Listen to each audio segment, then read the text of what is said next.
ರಾಷ್ಟ್ರಪತಿ ಮುರ್ಮು ಅವರನ್ನ ಭೇಟಿಯಾಗಲಿದ್ದಾರೆ. ಹೊಸ ಸರ್ಕಾರ ರಚನೆಗೆ ಹಕ್ಕನ್ನ ಮಂಡಿಸಿದ್ದಾರೆ ಮೋದಿಗೆ ಸಾಥ್ ನೀಡಿರುವಂತಹ ಎನ್ಡಿಎ ಒಕ್ಕೂಟದ ನಾಯಕರುಗಳು ರಾಷ್ಟ್ರಪತಿ ಭೇಟಿಯಾಗಿದ್ದಾರೆ ನರೇಂದ್ರ ಮೋದಿ ಅವರು. ಹೊಸದಾಗಿ ಸರ್ಕಾರ ರಚನೆ ಮಾಡಬೇಕು.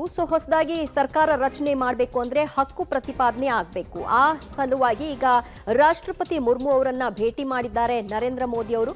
ಎಲ್ಲ ಎನ್ಡಿಎ ಒಕ್ಕೂಟದ ನಾಯಕರುಗಳು ಕೂಡ ರಾಷ್ಟ್ರಪತಿ ಭವನಕ್ಕೆ ಬಂದಿದ್ದಾರೆ. ನರೇಂದ್ರ ಮೋದಿ ಅವರ ಜೊತೆಗೆ ಈ ಒಂದು ಹಕ್ಕು ಮಂಡನೆಯ ಪ್ರತಿಯನ್ನ ರಾಷ್ಟ್ರಪತಿ ಮುರ್ಮು ಅವರಿಗೆ ಕೊಡಲಿದ್ದಾರೆ.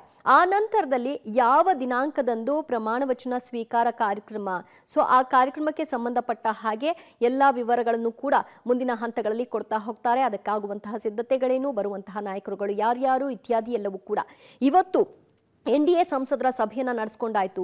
ಸಂಸದರ ಸಭೆಯಲ್ಲಿ ಮುಂದಿನ ಪ್ರಧಾನಿ ಯಾರಾಗಬೇಕು ಅನ್ನುವಂತಹ ಒಂದು ವಿಷಯಕ್ಕೆ ಸಂಬಂಧಪಟ್ಟ ಹಾಗೆ ಚರ್ಚೆ ಆಯಿತು. ಎಲ್ಲರೂ ಕೂಡ ಸರ್ವಾನುಮತದಿಂದ ಮೋದಿ ಅವರನ್ನೇ ಮತ್ತೊಮ್ಮೆ ನಾವು ಪ್ರಧಾನಿಯಾಗಿ ಕಾಣಬೇಕು, ಯಾಕಂದ್ರೆ ದೇಶದ ಅಭಿವೃದ್ಧಿಯ ಪಾತ್ರದಲ್ಲಿ ಅವರ ಒಂದು ಪಾತ್ರ ಕೂಡ ಬಹಳ ಮುಖ್ಯವಾಗಿದೆ.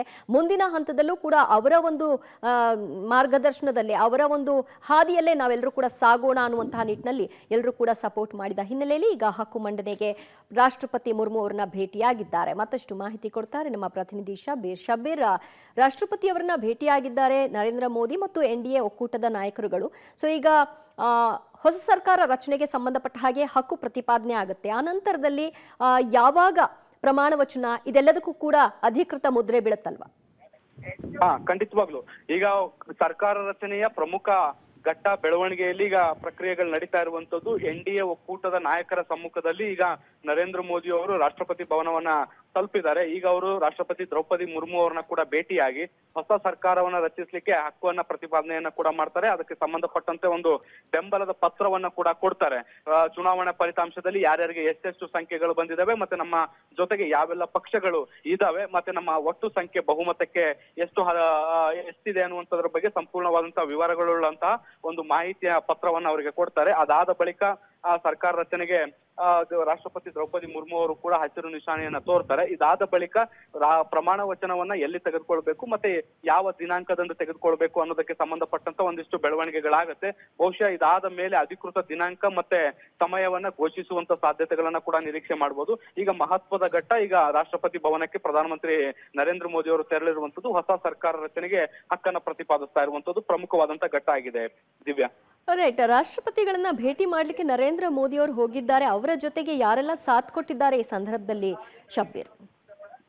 ಎನ್ಡಿಎ ಪ್ರಮುಖ ನಾಯಕರು ಎಲ್ಲರೂ ಕೂಡ ಈಗ ನರೇಂದ್ರ ಮೋದಿ ಅವರ ಜೊತೆಗಿದ್ದಾರೆ. ಮುಖ್ಯವಾಗಿ ಟಿಡಿಪಿ ಮುಖ್ಯಸ್ಥ ಚಂದ್ರಬಾಬು ನಾಯ್ಡು ಆಗಿರ್ಬೋದು, ಜೆಡಿಯು ಮುಖ್ಯಸ್ಥ ನಿತೀಶ್ ಕುಮಾರ್ ಅವರಾಗಿರ್ಬೋದು, ಜೊತೆಗೆ LNJP ಚಿರಾಗ್ ಪಾಸ್ವಾನ್ ಆಗಿರ್ಬೋದು, ಹೀಗೆ ಬೇರೆ ಬೇರೆ ಪ್ರಮುಖ ನಾಯಕರು ಎಲ್ಲರೂ ಕೂಡ ಈಗ ನರೇಂದ್ರ ಮೋದಿ ಅವರಿಗೆ ಸಾಥನ್ನ ಕೊಟ್ಟಿರುವಂತದ್ದು ಮತ್ತೆ ಹಕ್ಕನ್ನ ಪ್ರತಿಪಾದನೆ ಮಾಡ್ತಾ ಇರುವಂತದ್ದು. ಯಾಕಂದ್ರೆ ಎನ್ಡಿಎ ಒಕ್ಕೂಟ ಸರ್ಕಾರ ಆಗಿರುವಂತಹ ಹಿನ್ನೆಲೆಯಲ್ಲಿ ಎನ್ಡಿಎ ಒಕ್ಕೂಟದ ನಾಯಕರ ಬೆಂಬಲವೂ ಕೂಡ ಇದೆ ಅನ್ನುವಂತ ನಿಟ್ಟಿನಲ್ಲಿ ಸಾಂಕೇತಿಕ ಬಲ ಪ್ರದರ್ಶನವನ್ನ ಕೂಡ ಈಗ ಅಲ್ಲಿ ಮಾಡುವಂತ ಪ್ರಯತ್ನವನ್ನ ಕೂಡ ಮಾಡ್ತಿದ್ದಾರೆ. ಈ ಮೂಲಕ ರಾಷ್ಟ್ರಪತಿಗಳಿಗೆ ನಮ್ಮಲ್ಲಿ ಬಹುಮತ ಇದೆ ಅನ್ನುವಂಥದ್ದನ್ನ ಕೂಡ ಕನ್ವೆ ಮಾಡ್ತಾ ಇದ್ದಾರೆ. ಇದ್ರ ಜೊತೆಗೆ ಬಿಜೆಪಿ ಸಿಂಗಲ್ ಲಾರ್ಜೆಸ್ಟ್ ಪಾರ್ಟಿ ಆಗಿರುವಂತಹ ಹಿನ್ನೆಲೆಯಲ್ಲಿ ಅತಿ ಹೆಚ್ಚು ಸ್ಥಾನಗಳನ್ನ ಪಡೆದಂತ ಪಕ್ಷವಾಗಿರುವಂತಹ ಹಿನ್ನೆಲೆಯಲ್ಲಿ ಅವರಿಗೆ ರಾಷ್ಟ್ರಪತಿಗಳು ಕೂಡ ಆಹ್ವಾನವನ್ನ ಕೊಟ್ಟಿದ್ದಾರೆ. ಈ ನಿಟ್ಟಿನಲ್ಲಿ ಈಗ ಅವರು ಸರ್ಕಾರ ರಚನೆಗೆ ಹಕ್ಕನ್ನ ಪ್ರತಿಪಾದಿಸ್ತಾ ಇದ್ದಾರೆ. ದಿವ್ಯಾ, ಓಕೆ, ಎಲ್ಲಿ ನಡೆಯುತ್ತೆ ಈ ಪ್ರಮಾಣ ವಚನ ಕಾರ್ಯಕ್ರಮ?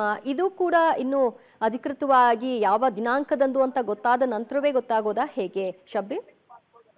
ಅಫಿಷಿಯಲಿ ಈವರೆಗೂ ಕೂಡ ಎಲ್ಲಿ ನಡೆಯುತ್ತೆ, ಹೇಗ್ ನಡೆಯುತ್ತೆ ಅನ್ನೋದಕ್ಕೆ ಸಂಬಂಧಪಟ್ಟಂತ ಮಾಹಿತಿಗಳನ್ನ ಹಂಚಿಕೊಳ್ಳುವಂತ ಕೆಲಸವನ್ನ ಮಾಡಿಲ್ಲ. ಆದ್ರೆ ತೆರೆಮರೆಯಲ್ಲಿ ಇದಕ್ಕೆ ಬೇಕಾದಂತ ಎಲ್ಲಾ ತಯಾರಿಗಳನ್ನ ಕೂಡ ಮಾಡಿಕೊಳ್ಳಾಗ್ತಾ ಇರುವಂತದ್ದು.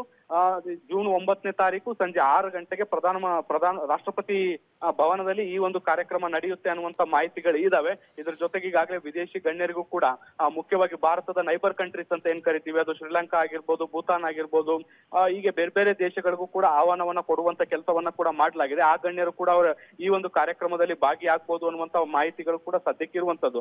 ಆದ್ರೆ ಈ ಯಾವ ಮಾಹಿತಿಗಳು ಕೂಡ ಅಧಿಕೃತವಾಗಿಲ್ಲ. ಮೂಲಗಳು ಕೊಡ್ತಾ ಇರುವಂತ ಮಾಹಿತಿಗಳು ಒಮ್ಮೆ ರಾಷ್ಟ್ರಪತಿ ಅವರನ್ನ ಭೇಟಿ ಬಂದ ಬಳಿಕ ಇದಕ್ಕೆ ಸಂಬಂಧಪಟ್ಟಂತ ಅಧಿಕೃತ ಮಾಹಿತಿಗಳು ಬರ್ತವೆ. ಯಾವಾಗ, ಎಲ್ಲಿ, ಎಷ್ಟೊತ್ತಿಗೆ ಪ್ರಧಾನಮಂತ್ರಿಗಳು ನರೇಂದ್ರ ಮೋದಿ ಅವರು ಪ್ರಧಾನಮಂತ್ರಿಯಾಗಿ ಪ್ರಮಾಣ ವಚನ ಸ್ವೀಕರಿಸ್ತಾರೆ ಮತ್ತೆ ಯಾರೆಲ್ಲ ಗಣ್ಯರು ಅತಿಥಿಗಳು ಇರ್ತಾರೆ ಅನ್ನುವಂತ ಮಾಹಿತಿಯನ್ನು ಹಂಚಿಕೊಳ್ತಾರೆ. ಇದ್ರ ಜೊತೆಗೆ ಕ್ಯಾಬಿನೆಟ್ ಕೂಡ ಎಷ್ಟು ಪ್ರಮಾಣದಲ್ಲಿ ಇರುತ್ತೆ ಅನ್ನುವಂಥದ್ದು ಕೇವಲ ನರೇಂದ್ರ ಮೋದಿ ಅವರು ಒಬ್ಬರೇ ಮಾತ್ರ ಪ್ರಧಾನಮಂತ್ರಿಯಾಗಿ ನೇರವಾಗಿ ಪ್ರಮಾಣ ವಚನ ಸ್ವೀಕರಿಸ್ತಾರ, ಅಥವಾ NDA ಒಕ್ಕೂಟದ ಕೆಲವು ನಾಯಕರು ಅಂದ್ರೆ ಸಂಪುಟ ಸೇರುವಂತಹ ಸಂಸದರಿಗೂ ಕೂಡ ಸಚಿವ ಸ್ಥಾನ ಯಾರೆಲ್ಲ ತಗೊಳ್ತಾರೆ ಅವ್ರಿಗೂ ಕೂಡ ಪ್ರಮಾಣ ವಚನ ಸ್ವೀಕರಿಸ್ತಾರ ಅನ್ನುವಂತ ಮಾಹಿತಿಗಳು ಕೂಡ ಲಭ್ಯ ಆಗುತ್ತೆ. ಇನ್ನೇನು ಕೆಲವೇ ಹೊತ್ತಿನಲ್ಲಿ ಇದಕ್ಕೆ ಸಂಬಂಧಪಟ್ಟಂತೆ ಒಂದಿಷ್ಟು ಅಧಿಕೃತ ಮಾಹಿತಿಗಳು ಕೂಡ ಲಭ್ಯ ಆಗುವಂತ ಸಾಧ್ಯತೆಗಳು ಇದಾವೆ.